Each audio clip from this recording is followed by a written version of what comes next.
इमाम हुसैन की शहादत की याद में आज दुनिया भर में शिया मुस्लिम मुहर्रम मना रहे हैं। इमाम हुसैन पैगंबर मोहम्मद के नाती थे जो करबला की जंग में शहीद हुए थे।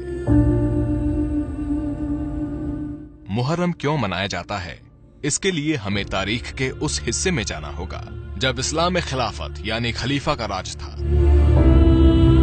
ये खलीफा पूरी दुनिया के मुसलमानों का प्रमुख नेता होता था। पैगंबर साहब की वफात के बाद 4 खलीफा चुने गए थे। लोग आपस में तय करके इसका चुनाव करते थे। इसके करीब 50 साल बाद इस्लामी दुनिया में घोर अत्याचार का दौर आया। मक्का से दूर सीरिया के गवर्नर यजीद ने खुद को खलीफा घोषित कर दिया। उसके काम करने का तरीका बादशाहों जैसा था, जो उस समय इस्लाम के बिल्कुल खिलाफ था। इमाम हुसैन ने उसे खलीफा मानने से इनकार कर दिया। इससे नाराज यजीद ने अपने राज्यपाल वलीद पुत्र अतुआ को फरमान लिखा, तुम हुसैन को बुलाकर मेरे आदेश का पालन करने को कहो। अगर वो नहीं माने तो उसका सिर काटकर मेरे पास भेजा जाए। राज्यपाल ने हुसैन को राजभवन बुलाया और उनको यजीद का फरमान सुनाया। इस पर हुसैन ने कहा, मैं एक व्याभिचारी, भ्रष्टाचारी और खुदा रसूल को न मानने वाले यजीद का आदेश नहीं मान सकता। इसके बाद इमाम हुसैन मक्का शरीफ पहुंचे ताकि हज पूरा कर सके। वहां यजीद ने अपने सैनिकों को यात्री बनाकर उनका कत्ल करने के लिए भेजा।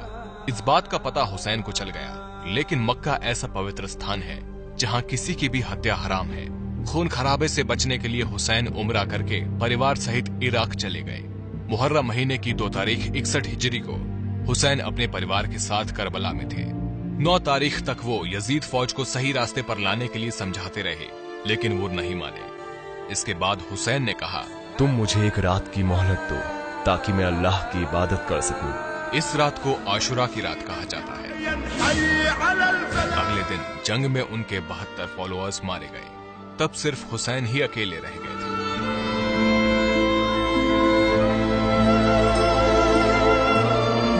तभी उनके खेमे में शोर मचा।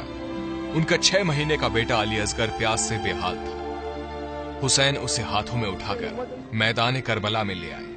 उन्होंने फौज से बेटे को पानी पिलाने के लिए कहा, लेकिन फौज नहीं मानी और बेटे ने हुसैन के हाथों में तड़पकर दम तोड़ दिया। इसके बाद भूखे प्यासे हजरत इमाम हुसैन का भी कत्ल कर दिया गया।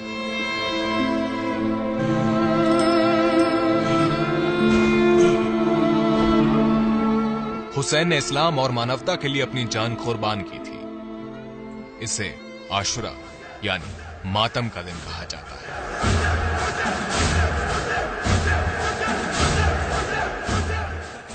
इराक की राजधानी बगदाद के दक्षिण पश्चिम के करबला में इमाम हुसैन और इमाम अब्बास के तीर्थ स्थल है। स्पेशल रिपोर्ट दैनिक भास्कर.com की रिपोर्ट।